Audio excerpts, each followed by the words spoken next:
How to turn off lockdown mode on iPhone. Hello everyone, I am Bishaka and welcome to our channel. Now let's get right into the tutorial.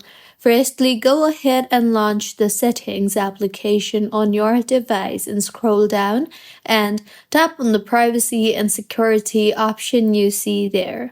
Now scroll down to the bottom and you will see the option for lockdown mode under the security tab. Tap on that and then go ahead and tap on the turn off lockdown mode option you see there. And in the confirmation that appears, tap on turn off and restart option. And with this, lockdown mode on your iPhone will be disabled.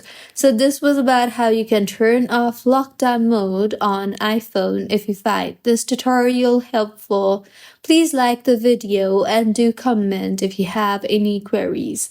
Also, do subscribe to our channel for more helpful tutorials like this. See you on the next one.